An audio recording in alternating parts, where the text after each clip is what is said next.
மத்தேயு நற்செய்தி அதிகாரம் 7 திருவசனம் 7. கேளுங்கள் உங்களுக்கு கொடுக்கப்படும், தேடுங்கள் நீங்கள் கண்டடைவீர்கள், தட்டுங்கள் உங்களுக்கு திறக்கப்படும். இறைமகன் இயேசு கிறிஸ்துவில் என் அன்பார்ந்த சகோதரர்களே சகோதரிகளே, இன்று நம் ஆண்டவராகிய இயேசு கிறிஸ்து சொல்லுகிறார், கேளுங்கள் உங்களுக்கு கொடுக்கப்படும், தேடுங்கள் நீங்கள் கண்டடைவீர்கள், தட்டுங்கள் உங்களுக்கு திறக்கப்படும் என்று. ஆனால் நாம் நம் வாழ்வில் அதிகமாக என்ன உணர்கிறோம்? நான் கேட்கிறேனே எனக்கு கிடைக்கவில்லையே, நான் தேடுகிறேனே நான் கண்டடையவில்லையே, நான் தட்டுகிறேனே எனக்கு திறக்கப்படவில்லையே என்றுதான் உணர்கிறோம். இதை குறித்து நம் ஆண்டவராகிய இயேசு கிறிஸ்து லூக்கா 18:1-8 ஒரு உவமை மூலமாக நமக்கு விளக்குகிறார். ஒரு நகரில் ஒரு நடுவர் ஒருவர் இருக்கிறார். அவர் கடவுளுக்கும் அஞ்சுவதில்லை, மக்களையும் மதிப்பதில்லை. அதே நகரில் ஒரு கைம்பெண்ணும் இருக்கிறார். அந்த கைம்பெண் அந்த நடுவரை சென்று அணுகி, என் எதிராளியை கண்டித்து எனக்கு நீதி வழங்கும் என்று கேட்டுக்கொண்டே இருக்கிறார்.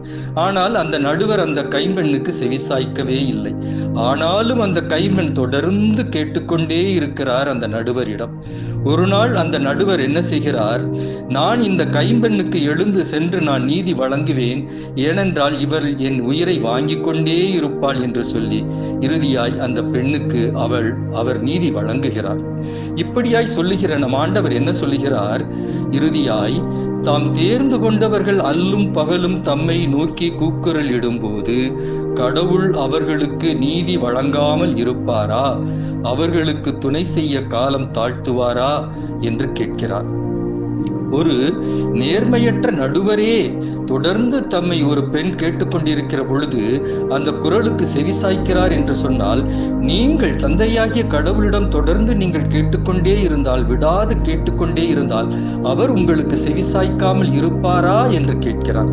நாம் ஒரு காரியத்தை குறித்து ஆண்டவரிடம் கேட்கிற பொழுது நாமே நமக்கு ஒரு கால கெடுவை விதித்துக் கொள்கிறோம். அது காலம் தாழ்த்துகிற பொழுது நாம் மனம் தளர்கிறோம். நாம் மனம் தளர்கிறோம் என்பது எதை குறிக்கிறது? நமது விசுவாசத்தின் குறைபாட்டை குறிக்கிறது, நமது நம்பிக்கையின்மையை குறிக்கிறது. ஆகவே கேளுங்கள் உங்களுக்கு கொடுக்கப்படும் என்று சொன்னால் அதன் உட்பொருள் என்ன? கேட்டுக்கொண்டே இருங்கள் உங்களுக்கு கொடுக்கப்படும். தேடுங்கள் நீங்கள் கண்டடைவீர்கள் என்று சொன்னால் தேடிக்கொண்டே இருங்கள் நீங்கள் கண்டடைவீர்கள்.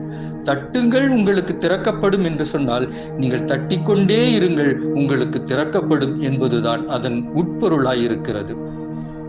திருவெளிப்பாடு 3:20 நாம் பார்க்கிறோமே, நம் ஆண்டவர் சொல்லுகிறார், ஒருவன் வாசல் அண்டை வந்து நின்று நான் கதவை தட்டிக்கொண்டே இருக்கிறேன், என் குரலுக்கு செவிசாய்த்து கதவை திறந்தால் நான் உள்ளே வருவேன் என்று சொல்கிறாரே. நம் ஆண்டவராகிய இயேசு கிறிஸ்துவே நம் கதவண்டை நின்று கதவை தட்டிக்கொண்டே இருக்கிறேன் என்று சொன்னால், நாம் ஒரு காரியத்தை குறித்து ஆண்டவரிடம் கேட்கிற பொழுது நாம் கேட்டுக்கொண்டே இருக்க வேண்டும், நாம் தட்டிக்கொண்டே இருக்க வேண்டும், நாம் தேடிக்கொண்டே இருக்க வேண்டும். அதுதான் நமது விசுவாசத்தின் வெளிப்பாடு. நாம் மனம் தளர்கிறோம் என்று சொன்னால் நமது விசுவாசம் அது குறைவான விசுவாசம். ஆகவே நாம் மனம் தளராமல் மன உறுதியோடு, விசுவாசத்தோடு, நம்பிக்கையோடு தொடர்ந்து நாம் ஆண்டவரிடம் மன்றாடுவோம். அவர் நமக்கு செவிசாய்ப்பார், பதில் கொடுப்பார், நீதி வழங்குவார். ஆமென்.